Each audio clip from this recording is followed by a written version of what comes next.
dos mencionados dados será efetuado obrigatoriamente por meio eletrônico até o último dia do mês subsequente ao trimestre de referência, bastando, para tanto, acessar o site do Tribunal na internet www.tcm.ba.gov.br e clicar em SAP, Sistema de Acompanhamento de Pessoal, ocasião em que serão disponibilizadas as telas relativas à quantidade de pessoal e respectivas despesas. No mês de janeiro deste exercício, 712 entidades das 1.008 jurisdicionadas ao TCM encaminharam as informações solicitadas, demonstrando um nível razoável de adesão ao sistema, do qual se espera, para breve, uma total adesão dos municípios baianos, já que se trata de uma obrigação prevista constitucionalmente. TCM, Tribunal de Contas dos Municípios. Planejamento e ação geram resultados. CAMP, consultoria em administração pública, consultoria tributária, planejamento urbano, treinamento de pessoal e modernização da administração pública. Seu município incrementando o crescimento. CAMP, consultoria em administração pública. Mais do que consultoria, geramos soluções.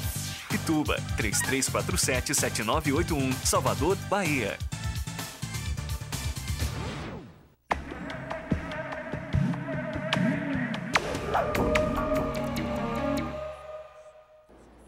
Dez horas mais 10 minutos, voltamos a falar sobre a execução orçamentária e financeira e a observância dos limites constitucionais e legais na despesa pública. Nesta parte da aula, o professor Dr. Inaldo da Paixão Santos Araújo vai falar sobre o entendimento do processo de verificação do controle e também do sistema de liquidação das despesas e sobre os procedimentos da execução orçamentária e financeira. Dr. Inaldo, de volta com a palavra. Vamos lá. Eu agradeço mais uma vez a você, Edilton, mas somente para que a gente possa retomar o raciocínio, qual foi a pergunta que nós deixamos no último bloco?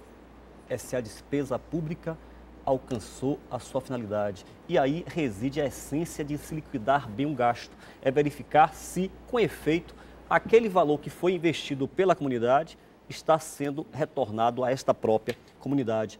Mas antes de adentrarmos na questão da execução da despesa, somos forçados, mais uma vez, a trazer aquilo que a LRF está preconizando no que se refere ao bom gasto público, que é justamente a programação financeira da despesa, a sua compatibilização com a receita e, se for o caso, a limitação de empenhos e a observância dos limites. Eu vou tentar resumir rapidamente o que está sendo proposto. Veja, o orçamento, lembra da aula do professor Fernando? O orçamento fixou um determinado volume de gastos para o exercício.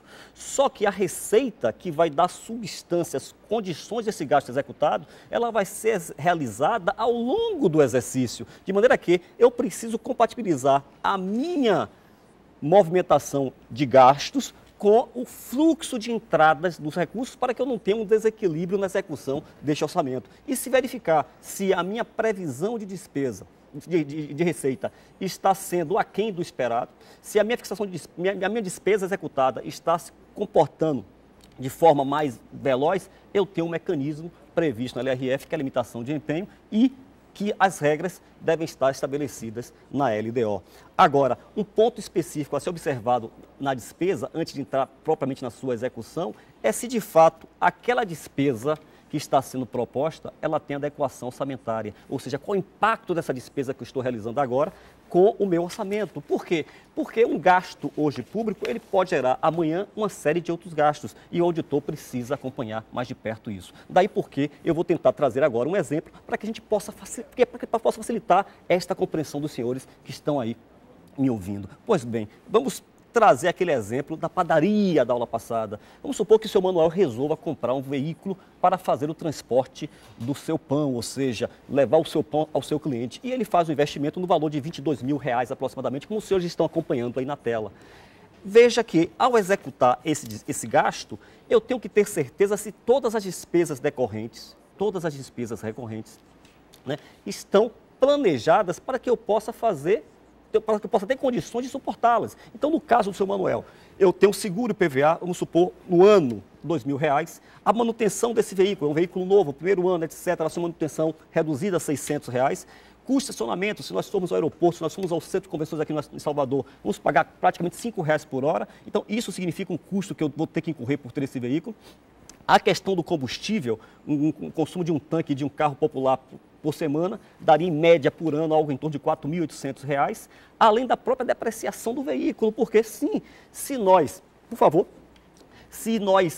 pensarmos melhor, esse veículo ele vai sofrer um desgaste com o uso. É o que nós chamamos de depreciação, que a média, que é determinada pela legislação federal, em torno de 20%, daria uma despesa de R$ 4.000, mais o custo de oportunidade. E o que é que vem a ser esse custo de oportunidade? Justamente é aquilo que eu deixei de ganhar por ter optado em comprar o carro. Ou seja, se eu tivesse pego aqueles R$ 22.000 e aplicasse no mercado financeiro, eu teria, digamos, uma receita média de R$ 2.000. Então, este custo de oportunidade. E veja que aí eu não estou computando também, por favor, é o gasto do motorista, porque de repente eu vou precisar ter um motorista para poder dirigir este carro, já que o seu Manuel vai estar voltado e preocupado com a questão da padaria.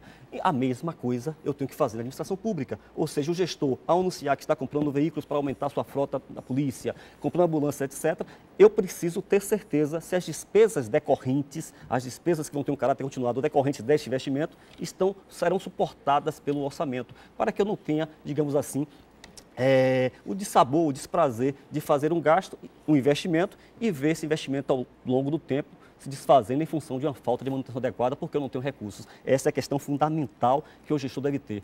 Em relação às despesas da execução orçamentária, é claro que a principal despesa é pessoal, né? A própria lei de responsabilidade fiscal, a tão famosa LRF, ela traz mecanismos para poder controlar melhor esse tipo de gasto com o pessoal, que traz o seu conceito, inclui uma novidade que é a terceirização de mão de obra e estabelece o regime de competência. É justamente sobre esse item que eu quero enfatizar com os senhores, porque nós estamos sempre verificando que ao longo do segundo semestre, muitos gestores informam aos seus servidores que não têm condição de pagar o 13º salário porque falta caixa, porque a União não repassou o recurso adequadamente.